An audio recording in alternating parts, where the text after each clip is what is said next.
All we heard was pa pa pa pa pa pa pa. So everybody ran in the house, and I was the last person to walk in the house. All I hear is, PJ! PJ! Get up! My son was shot in his head. This is where 8-year-old Peyton Evans, lovingly known as PJ, was shot and killed. The mother of the 8-year-old boy tells us he was eating dinner, playing video games with his cousins when bullets began flying into their apartment. The shooting happened here outside, but the bullets flew through at least 2 apartments, and this little kid, 8-year-old PJ Evans, was the only person hit. My name is Tiffani Evans. From the DMV area. I'm the mother of Peyton John Evans, better known as PJ.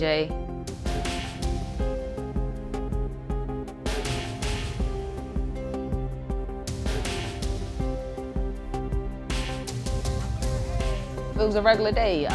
It was literally a week before school started. He had a scrimmage with his football team. PJ played his tail off. When I say played his tail off, he played a game he never played before. He was crushing everything. It was to the point where the kids was like, they don't want to play no more. He was on his way walking to the car, he just was talking trash, like, yeah, Ma, you saw me, I was crushing them, man. They was soft, man, they was soft. I'm like, oh yeah, man. He was like, yeah, Ma, I'm telling you, man, like, I'm about to have a good season. My partner, she met us at the house with tacos, because it was Taco Tuesday. He took the first bite. It was a salmon taco. It was fried salmon inside of a quesadilla taco. He said, dang, Ma, this taco bussin'. I said, for real? I said, it's good like that? He like, nah, for real, this taco good. So she gave me my taco, and I bit it. I said, oh, nah, he wasn't lying. This joint is good. So I gave it to her, she bit it. A couple seconds later, I went outside on the porch, and that's when my partner, my cousins, and my nephews were sitting outside, and we were just sitting on the porch, just chilling, laughing, talking, and literally, like, all we heard was pa pa pa pa pa pa pa pa pa pa pa pa pa pa pa pa. It was like probably like 30 rounds just going off. So I grabbed her, yanked her to the ground, covered her. My nephews and everybody, they all laying on the ground, and then the last gunshot, it hit the window, and the window shattered. Like, that's when they stopped shooting. So we went in the house, everybody ran in the house, and I was the last person to walk in the house. All I hear is, PJ, PJ, get up. My son was shot in his head. So I walked in the house last. My son's sitting literally 5 feet away from me, his head down on the table, his taco in his hand, and he laying on the controller, the PlayStation controller. And I just grabbed my son, picked him up. When I say, like, I got Hercules strength, like, I picked him up and I put him on the ground, and I just kept praying over him. I'm just like, God, I can't lose my baby. And everybody was calling the ambulance and stuff, and everybody just screaming like, come on, P, come on, P. So I tried to do CPR, I tried breathing his mouth. He wasn't breathing. And probably like took the ambulance probably like 10 minutes to get to me. And I'm just like, why is it taking so long? It just felt like an hour.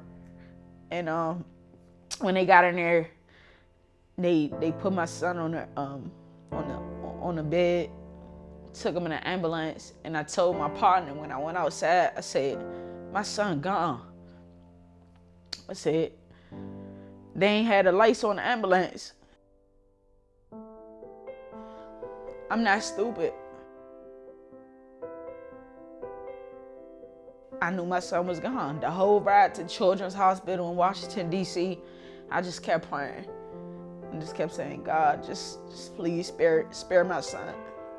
By the time I got to the hospital, the doctor, he came to me, he said, I tried my best to do what I could. He was like, but the way he was shot in his head, was like a main part of his brain.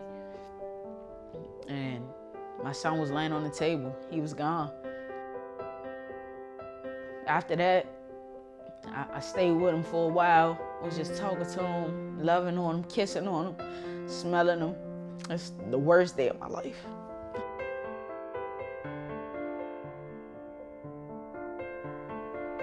My mom, his favorite lady, called her every morning when he woke up. He called his grandma. Everybody still hurt. It's still a nightmare to everybody. He was the life of the party, man, so everybody loved him when he was here. These are just a few of his teams that he did play with. And this was his last team that he won a championship with, and this was his last coach. And this is his best friend. They've been playing football with each other since they was 3. So that was his best man. His teammates really took his death hard. Like I said, they depended on him because he was the big man in the middle. So he made sure all the running plays got off. So his team really took it quite hard, you know, dealing with his passing, especially just seeing him at a football scrimmage and 20 minutes later he get killed. My oldest son, he's taking it really hard. My 6-year-old, he watches his funeral literally like every other day on his iPad. He knows how to pull it up. He pulls it up and he looks at the funeral, he cries. Tiffany, she was a sweetheart. We've served the family before. Her and her whole family were grateful for our services. My name is Wes Chavis III. I'm a licensed mortician and funeral director, and I'm the owner of Compassion & Serenity Funeral Home here in Clinton, Maryland. But primarily, we service the black community. We do quite a bit of homicides because of the area we're in, close to DC, where the homicide rate is up. You don't know what to say to people, man, when they keep coming back to you. We have so many families that have came to us 3 or 4 times in 1 year. Sometimes I'll have a cookout at my house with families like that because you just get tired of seeing them on funerals and you feel bad. We want to give the family a whole new experience in funeral service. We want them to know that we really cared and we put our best into representing your loved one for this day. This day was their day, and we're gonna make it a great day for you.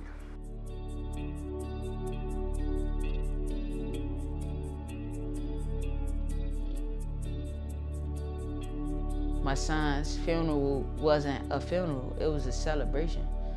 Like from the beginning to the end. Friday, September 9th, 2021 is declared Peyton James P.J. Evans Day in Prince George's County. Everybody spoiled my son. That's what it was. Like, he was everybody's kid. Like, all of my friends in the circle, I was the only one that had a biological kid in my circle. That was our kid. Like, this man had multiple parents. Like, you know what I'm saying? Everybody thought PJ was their kid. So I wanted to give everybody that opportunity to love on him one last time. And when I seen my son for the first time in a casket, after Wes did his work, I'm like, dude, he look just like my son. Ain't nothing different.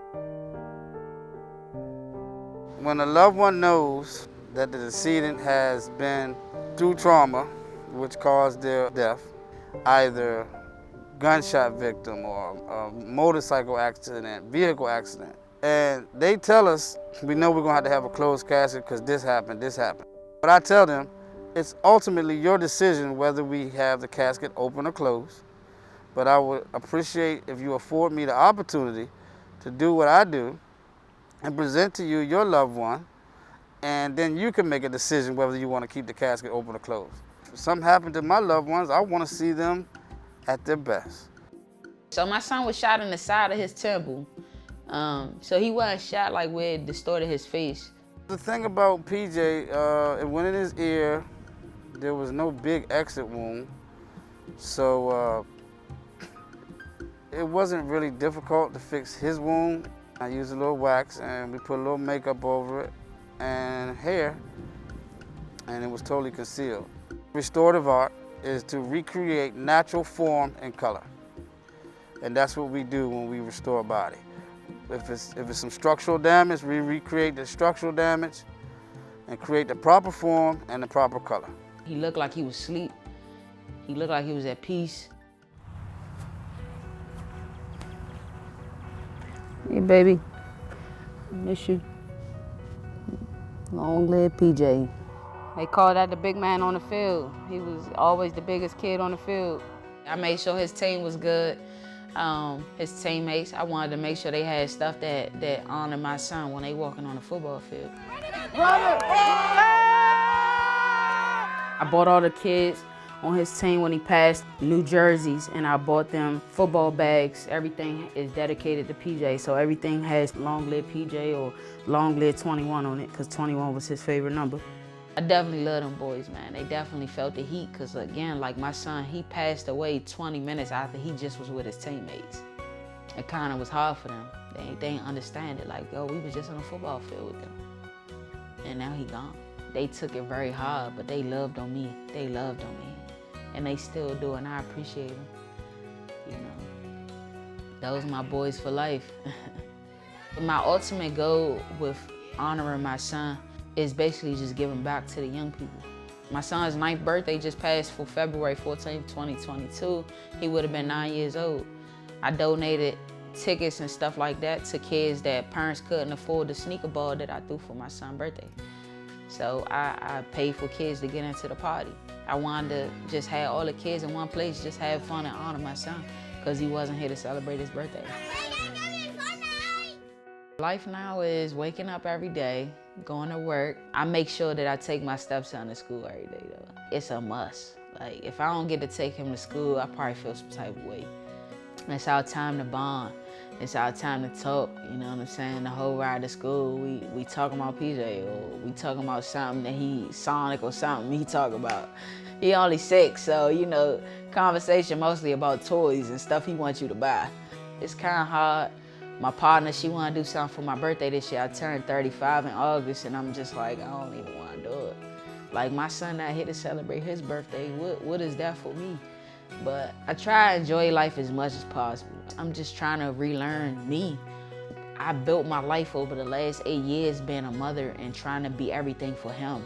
I lost myself, you know what I'm saying? So just relearning who I am as a person.